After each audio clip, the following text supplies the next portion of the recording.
Hello everyone, welcome to the Rock Your Role event. And today I have a job to introduce or explain about the role counter. You might be wondering, what is the meaning of counter, right? It sounds so strange. Well, it's easy to remember. It's because whenever someone is offered this role, their usual response is, why me? No, of course, I'm just joking. Actually, being an counter is very useful, not only for other people's, actually for us as well. For example, being the counter can improve our observational and listening skills. And of course, without these two skills, there will be no public speaking skills. That's why it's really important and it's really useful to take this counter role from time to time. And of course, in Toastmasters, we like serving others, right? And to be able to serve others as role takers, we have to know the purpose, right? So the purpose for this counter is to note any overused words or filler sounds used as a crutch by anyone who speaks during the meeting. Words might be inappropriate interjections such as well, and, and, but, and then something like that.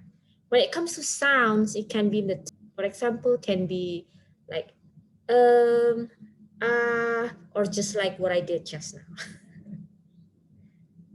You also might be wondering, okay, but you know, in Toastmaster, is it that important to know about our filler sounds?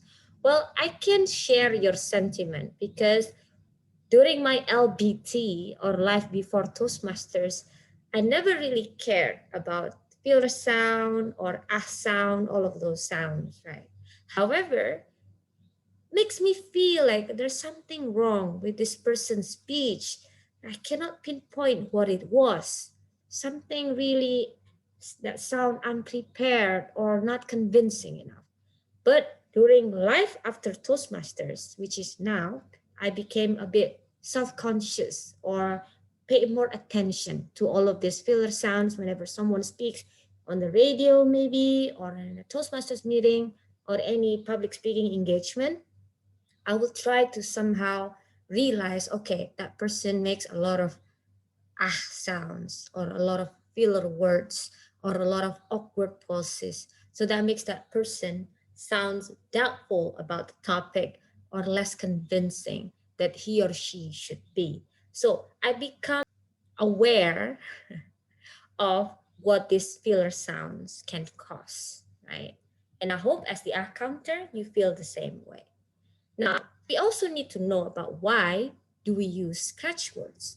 According to Jen Doll, and he wrote this essay on the Atlantic, he suggests that we use them to give us time to think and also to accentuate our meaning. Although sometimes it's counterproductive, we actually makes the meaning becoming blur, right? Instead of accentuating. And also for these words somehow pop up in our head or some words are lodged in our head and comes out whenever we're lost for words. There are some people who have as the filler that lodged in their head. I know some people who have apa in bahasa. Whenever the person needs to think, it would comes out like apa. What is it? Something like that. And these words somehow lodge in their head. These are the examples of why we use crutch words, although we know they are counterproductive. Now, how to rock your role as the counter? First, you need to prepare a copy of the counter slot. I know from time to time we just use a piece of paper. When it's emergency, I think it's fine. But if we have enough time, I think it's also important to provide a counter log.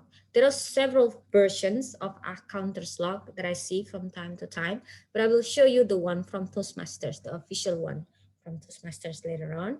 And of course, after you get this counter log, you need to record all of these overlong pauses, overused words, and filler sounds that these speakers rely upon too often. Like, for example, okay, all of these words. And then, of course, at the earlier part of the meeting, you'll be asked to explain about what your job is. You need to explain why counter matters. And at the end of the speech, during evaluate, no, at the end of the meeting, during the evaluation portion of the meeting, you will be called again to report your findings.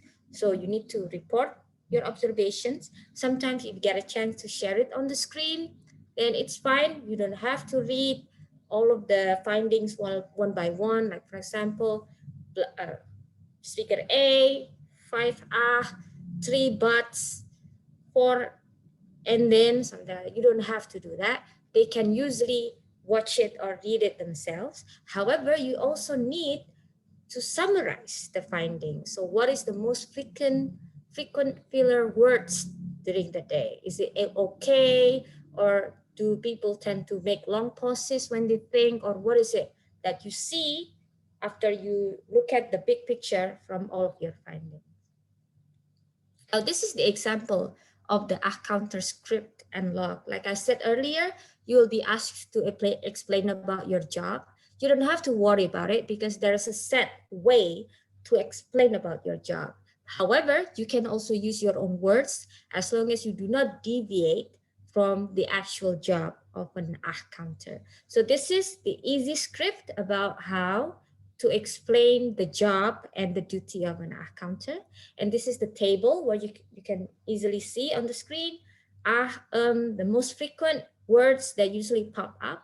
But of course, not everyone have the same type of fillers. For example, my fillers is usually okay, but okay is not there. You can put it in the other table right there. And if you want to download it, it's easy. I put the description, or I put the link on the right side of this slide, and I'm sure you will get this slide later.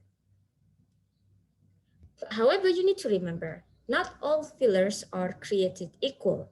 It is important to remember that some of those fillers do have meanings, so they don't usually serve always as the filler words. Sometimes they do actually have meaning, or the speakers are intended to use those words. So how do we tell the difference, right? If there are speakers who use so, but, as, all of these words, and then, but they actually have meanings, try to think of it like this. If you remove this word from that sentence, will it change the meaning or not? If you remove the word and the sentence still feel the same, the meaning doesn't experience any changes, then these words would be counted as the filler words.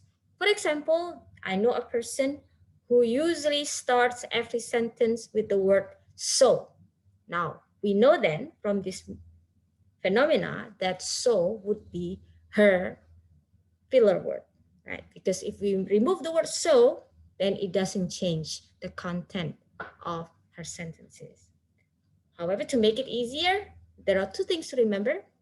When the word is overused, you heard it a lot of times in the speech, or when it's meaningless. So when you remove the words, then it doesn't change the meaning.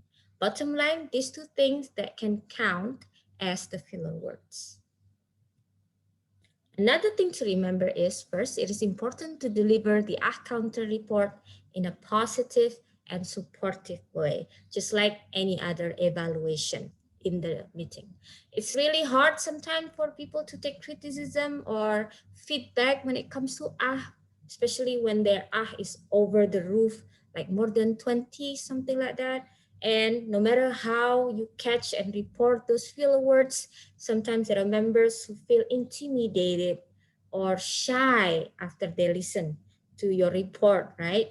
Make sure, remember, and emphasize the importance of your role. It is important for them to know what these filler sounds cause to their speech, and this is your job to tell them. But of course, you still have to make them comfortable also with the way you deliver your finding as the counter. So that is it. That would be the end of my job today to describe about the counter and the duty. And I wish you good luck.